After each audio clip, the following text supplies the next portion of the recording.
malakas. Yeah? O, wish ko nga sa ICC kunin na nila si Sara Pusit para masaya. Malapit na yan, ma'am. Huwag kayong mag-alala. Haploid of UST and kay Priscilla Canlapan. Miguel of shoutout po. O, dito tayo ha, mga kababayan. Sa pulis, naalala nyo dati yung pulis na nagwawala na kahit pa presidente ka, kahit pa ikaw yung namuno sa aming bansa, wala akong pakialam kung ano yung utos mo. Pag mali ka, mali ka. Ito yun, no? Kita nyo yung pulis na yan? Ayan, tinanggal sa serbisyo. Ayan. Tinanggal sa serbisyo. Panoorin natin, pakinggan natin. Leia, bukod sa pagtanggal sa kanya sa serbisyo, ano pa ba? Yung kaakibat na parusa na ipapataw dyan sa police vlogger. Ma'am Lucy Vargas, Iloco. Hindi na rin makapagtatrabaho pa sa anumang sangay ng gobyerno. Itong si Patrolman Steve Contillas. Matapos nga ayon dito, yung pulis na nambatikos kay PBBM na hindi sumunod nung pinaaresto si Digong at nagbablog-blog, tinanggal na sa pwesto at kinasuhan pa ng sedisyon. Citing to sedition ang kaso sa kanya at tinanggal sa pwesto at, mga kababayan, hindi na siya maaari na pumasok pa sa anumang posisyon sa gobyerno. Nako, parang na-useless yung license. Ngayon, tanungin ko kayo mga kababayan, ito, DDS ito. Tanungin ko kayo, tinulungan ba kayo ni Sara? Natulungan ba kayo ni Digong? Ito lang naman ang tanong ko mga kababayan. Dito ba sa pagtanggol-tanggol ninyo kay Duterte? Dito ba sa pagtanggol-tanggol ninyo kay Sara? Natutulungan ba kayo? Yan ang tanong ko ngayon. DDS pag nakasuhan, walang Sara, walang Duterte na tumulong sa kanila. Yung mga, di ba? Ma'am Lids, Karaan, Gigabaan, Marese, Umirese. Naalala ninyo yung mga OFW sa Qatar, nagrally, nakulong, na-deport, nga. Tinulungan ba ni Sara? Pinuntahan ba ni Digong? Nga. Pangalawa, yung vlogger na nagpakalat ng fake news na ni-read yung bahay ni Digong, nakasuhan ngayon. Tinulungan ba ng mga Duterte? Wala. Nga. Ito naman, pulis na nagwawala sa kanyang YouTube channel. Ayaw daw sumunod sa utos ng gobyerno kasi illegal daw ang pagkahuli kay Digong. Ngayon, nakasuhan ng inciting to sedition. Natanggal sa serbisyo. Maskin kahit anong posisyon sa gobyerno, bawal na siyang pumasok. Meron bang Digong tumulong sa kanya? Meron bang Sara na tumulong sa kanya? Wala. Nga. Ito mga DDS, aral na to sa inyo. Ito yung magiging lesson learned na hindi lahat sa kakakampi ninyo kay Digong, matutulungan kayo, mapapahamak pa kayo. Ilang taon niyang pinaghirapan itong posisyon na to magiging pulis? Matagal to. Yung pag-aral, pag-training, hanggang sa makapasa, hanggang sa maging pulis, tapos mawala lang dahil sa pagtanggol mo sa putang inang kriminal na si Digong.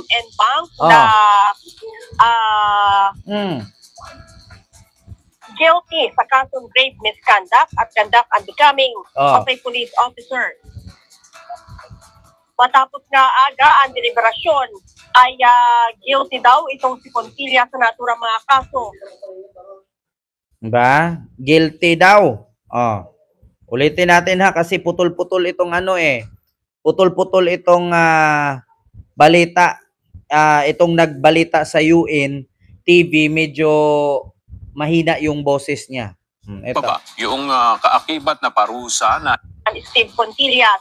Matapos nga mapatunayan ng Napolcom and Bank na guilty sa kasong grave misconduct at conduct unbecoming of a police officer. Matapos nga aga ang deliberasyon, ay guilty daw itong si Contillas sa naturang mga kaso. kabilang na ang pagiging disloyal sa gobyerno. Oo. So ganyan, hindi na muli siya makapagtatrabaho pa sa gobyerno. At sinabi din itong si Vice Chair ng NAPOLCOM na si Attorney Karinisan na naway magsilbing babala ang nangyari kay Puntillas dahil sa hayagang pagkiling sa politiko. Di ba? Dapat kasi sa mga pulis, mga kababayan, bawal ang mga partisan.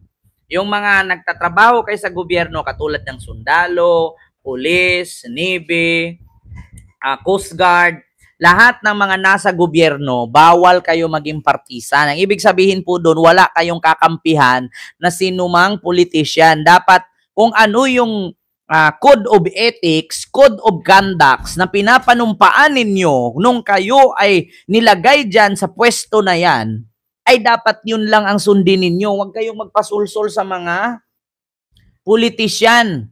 Huwag kayong, pag alam ninyo na ang, halimbawa, gagawin kayong bodyguard, katulad kay Pulong, gagawin kayong bodyguard, dapat pag nakita ninyong mali na, umiwas na kayo kasi hindi na parte ng trabaho nyo yun.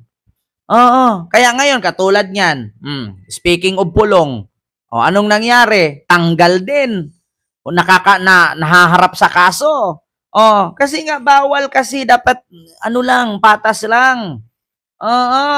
Tulad nito, pulis, yaw-yaw ng yaw-yaw. Hindi ako susunod sa iyo kahit presidente ka pa. Kasi mali ang mga utos mo. Hindi dapat ganyan. Sinayang niya lang ang kanyang pinag-aralan. Di ba po, ma'am? Tama po. Nakalimutan niya, Sir Arlanson Lenny. Yung kanyang pinanumpaan na, I am Ken Garcia, the Code of Ethics, Code of Conduct, I will protect the people and serve to the nation. Walang ganon. Nandoon kasi siya kay Digong na do-ni. Ngayong natanggal siya sa position, tutulungan siya ni Digong. Sir Sab Annihilation, may galab shout out po. Ipinaalala aga ni Kalinisan sa iba pang mga pulis na ang trabaho nila ay to serve and protect the public at hindi dapat maghayag ng kanilang saloobin. Diba? According sa kanilang pinanumpaan, to serve and to protect. Hindi naman nilagay doon to serve the politician and to protect the politician. Ayun, yun ang nangyayari. Yun ang napala. Natanggal siya ngayon sa posisyon, natanggal sa serbisyo. Useless lang yung pagiging pulis niya. Alam nyo, mangyayari dito sa pulis na to, either wala na, magiging miserable na ang buhay niya kasi pag nag-apply siya sa government, hindi siya tatanggapin. Pwede naman siya mag-apply abroad. Ang problema lang, ang tanong kung pagkuha niya ng NBI, kasi syempre mag-apply ka bilang OFW, syempre, di ba, may NBI, police record, police clearance, Siyempre, ang nakalagay doon, di ba, merong nakalagay doon, no denegatory record. Anong tawag doon sa NBI? Anong record niya? Citing to sedition. Yeah? Yan ang sabi ko sa inyo, mga kababayan. Ka-vibes, may galab shout out po. Kahit security guard, di na yan tatanggapin. Yun nga ang sabi nga po. Bawal na security guard sa Pure Gold. Kahit sa security guard siguro kasi syempre hahanapan ka ng record niyan. Try nyo mag-apply ng trabaho sa Maynila, sa Visayas, di ba? Kahit nga buong Pilipinas Anong unang pangangailangang requirements? NBI record, police record. Anong record niya dito? May kaso. Anong kaso niya? Anong kaso niya? Sedition. Ano ibig sabihin sedition? Pagre-rebuild. Alam nyo naman dito sa ating bansa, ito sa mga employer sa ating bansa, huwag kayo magalit sa akin kung may mga nanonood sa aking mga amo dyan Hindi ko nila lahat, pero I will tell you frankly, napakataas po ng standards ng ating mga a-applyan na trabaho sa Pilipinas. Alam niyo kung bakit? Dito lang sa Pilipinas, degree holder ka, pero ano ka? Sales lady. Napakataas ng standards ng mga employer dito sa ating bansa. Degree holder ka. Mag-apply ka lang ng sales lady, hanapan ka ng degree. Ganon dito sa Pilipinas. Kung degree holder ka at mag-sales lady ka na lang, mag-apply ka na lang sa bangko. Bakit mo titinda ka lang, tatayo ka lang buong araw, tapos may degree pang nalalaman? Hindi ko naman inaano kaya nga isa din po sa rason na kung bakit yung mga kababayan natin mas piniling magtrabaho na maging OFW kasi bakit? Sa ibang bansa kasi as long as marunong ka, pumasa ka sa trainee, ang sahod mo dito na degree holder ka, times 10 ang laki. Tignan nyo yung mga nagtatrabaho sa bangko dito sa Pilipinas, mas malaki pa ang sahod ng katulong na diit sa ibang bansa. Kasi napakataas po ng standards. Magbantay ka lang ng bata sa Singapore, $100 ilang oras lang. Di ba? May 5,000 ka na. Dito, magtrabaho ka sa bangko, poki ng ina. Above minimum wage lang. Sa sahod ka lang ng 50,000 na yung pinakamalaki. Di ba? Kaya nga mas pinili. Kapatid ko, commerce, ang tinapo, sales lady sa SM. Sabi ni Abril Utso. Di ba? Abril 8. Kasi ang taas po talaga ng standards ng mga employer dito sa Pilipinas. 'Di ba? Kaya tignan mo itong pulis na to na dismiss sa trabaho, natanggal. Pag nag-apply to tapos may record siya, mahirapan to. Kahit mag-abroad siya. Ma'am Elsie Ustari, meron po akong sounds. 'Di ba? Wala po ba akong sounds? Paki-comment po. Ron Prince, mega love shoutout po. And kay LVI 8989. Nakakalungkot nga sa Pinas lang ganyan. Masyadong madiskriminasyon, saklap. 'Di ba? Sabi ni Ma'am H.M. Blue, tama Ken, kaya dakot tae na lang dito sa Israel. Totoo 'yan. Biruin nyo degree holder. Tingnan ako sa totoo lang. Mama ko kasi dati nag-aral siya parang alam mo yung working student. Ang tinitirhan niya, principal. Alam nyo yung principal, nung na-suspended yung principal dahil matanda na Tsaka yung principal na yun, parang matandang dalaga. Nag-abroad siya nung na-suspended siya ng halos 2 taon. Nag-abroad siya. Alam nyo ba, principal siya sa Pilipinas, pero pagdating doon, tagalaba lang siya ng damit ng matanda sa Europe. Pero yung sahod niya, times 10 ang laki sa sahod niya pagiging principal sa Pilipinas. Kaya nga sabi ko sa inyo, kakaiba. Lalo na pag nakitaan ka pa. Unang interview, pag nag-apply ka sa mga mall, nag-apply ako dati, anong sabi? May mga kamag-anak ka ba na nagtrabaho sa gobyerno? Pag sinabi mong yes, hindi ka tatanggapin. Bakit? Natatakot ang mga employer na kapag hindi nakapaghulog ng SSS Pag-ibig PhilHealth, annually o quarterly, isusumbong mo agad sa government. Ganyan mga employer, iba. Yung mga ibang employer, kinukuha nilang trabahante, taga Mindanao, taga Visayas. Bakit? Hindi agad-agad makauwi, hindi agad-agad makaresign, kahit pagod na sa trabaho, malayo ang uuwian. Tapos ang technique ng ibang employer dito dyan sa Maynila, maggagawa ng staff house yan, yung tutulugan ng mga trabahante. Tapos ang kukunin nilang trabahante, mga taga Mindanao, para hindi ura-uradang makalipad. Kasi yung mga taga Mindanao, takot-takutin mo lang yan. Ganun na sa SM, lagi tinatanong kung Iglesia ni Cristo ka. Actually kasi, kadalasan po ng mga nagtrabaho sa SM, mga Iglesia ni Cristo yan. Pag may backer kang Iglesia ni Cristo, lusot ka kaagad. The more talaga, more on, Iglesia ni Cristo sa SM. Totoo yan, Tignan nyo, sinapit nitong pulis na to sa kakatanggol kay Digong. Tutulungan ba siya? Ken, kung magagawi ka sa Hong Kong, nasa magawin din sa Macau, sa MGM Grand Casino ako nag-work. Sana magkita din tayo. Sabi ni Ram Samonte. Actually, nakapunta din po ako dyan sa may Londoners. Si Ram Samonte, nasa Londoners kami dati. Maganda dyan sa Londoners. Actually, nagpaplano po kaming mag-Hong Kong. Soon. Sana. Awa ng Diyos. Ito na. Lalo na sa pamagitan ng pagbablog. Maraming salamat, Leia Ilan. Ano daw, pinagbawalan pati mag-vlog? Muli ding ipinaalala ni Kalinisan sa iba pang mga pulis na ang trabaho nila ay to serve and protect the public at hindi dapat maghayag ng kanilang saloobin lalo na sa pamagitan ng pagbablog. Kaya nga ito narinig nyo naman ang sabi sa balita na dapat kapag ikaw ay nasa gobyerno nagtrabaho, hindi naman bawal mag-vlog. Ang problema lang kasi, kapag tayo, katulad yan, mga kasundaluhan, mga kapulisan, wag po kayong sumali sa mga isyong politika at isyong showbiz. Bakit? Isa din po yan sa kadahilanan na matanggal kayo sa serbisyo. Lalo na pag sumali kayo sa mga isyong politikal. Okay lang naman mag-vlog, mga pulis, walang problema. Alam nyo, sa totoo lang, marami akong mga nakilala. At meron nga akong isa na laging pinapanood na pulis, yung kapatid ni Mahal.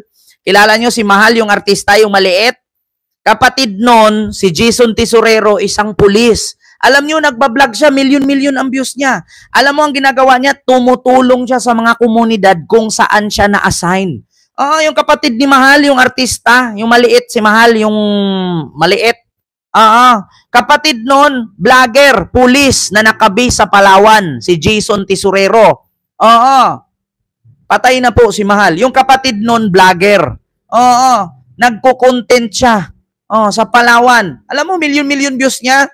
Pulis yun. Hindi naman sumali sa kaguluhan. Hindi na sumali sa showbiz. Hindi sumali sa political. Tumutulong siya. Hindi man pinagbabawal sa mga pulis, kasundaluhan na mag-vlog kayo. Mayroon pa nga pulis dyan babae na nananakot. Yan, naalala nyo yung nananakot na pulis, yung babae na, bakit nandito ka? Gabing-gabi na. Magkano kinikita nyo? Tapos bibigyan niya ng pera? Di ba? Dapat ganun. Itulong nyo. Hindi yung mangimasok kayo sa politiko. Alam nyo naman bawal eh. Di ba? Maraming paraan para tumaas ang views. Sabi ni Dabarkads Nation, Kent, ano sa palagay mo? Ang alin, ano sa palagay ko? Ang alin? Maraming ganyan. Nakita nyo yung babaeng vlogger na pulis? Yung laging mukintab yung mukha na singkit? Dana, gabing-gabi nandito, bakit nandito kayo sa kalye? Bakit nang ganyan kayong malakas ang boses? Tapos maya-maya, bibigyan niya, ito 5,000, uwi na kayo. Tapos maya-maya, pagkatapos ng content niya, umiiyak yung mga pinagalitan niya kasi binibigyan niya na 2 sakong bigas. Yeah. Sir Elijah Celebre, Miguel Love, shout out po. Ganun dapat, yung nagpa-prank, napanood ko na yung tumutulong yon, di ba? Sabi ni Ka-Vibes. Ganun dapat. Diba? Marami namang pulis na vlogger dyan. Meron pang isang pulis dyan na yung gwapo, yung binili niya yung banig na, yung matandang nagtitinda ng banig. Na sabi niya, Tay, magkano ito? Sabi ni tatay, 200 lang po, sir. Alam mo ba, na bawal yung paninda mo, ganyan-ganyan. Tapos binigyan niya 1,000. Sabi niya, ay, ang laki po nito, sir. Tapos umiiyak yung matanda. Nung pag-iyak ng matanda, sabi niya, pero hindi kukunin, tay. Yung banig mo, sa'yo na yan. Ito, ibigay ko na sa'yo, uwi ka na kasi hapon na. Umiiyak yung matanda. Pulis din yun. Di ba? Si MG3, yun, pulis na girl. Sabi ni Ma'am Nanit Osorio. Marami naman pulis dyan. Bakit naman naging million views sila? Na mga yumayaman na nga sa vlog-vlog eh. Bakit kailangan na magiging ganito? Bakit magiging ganito na pulis? Pwede naman ka mag-vlog na ikakatuwa ng sambayanan. At saka huwag kayong magalit na lahat naman talaga ng vlogger may basher eh. Kahit nga tumulong ka, ibabash ka pa rin eh. Gumawa ka ng mabuti, gumawa ka ng maganda, may basher ka pa rin. Ang daming pulis na mga vlogger wala namang problema. Diba? Ganon ang gawin. Yeah. Tapos na tayo dyan, mga kababayan. Ngayon, natanggal ka sa posisyon, hindi ka na makapasok sa anumang posisyon sa gobyerno. Tutulungan ka kaya ng mga Duterte? Wala. Hindi ka tutulungan. Walang tutulong sa Duterte. Ito, pangatlo, mga kababayan.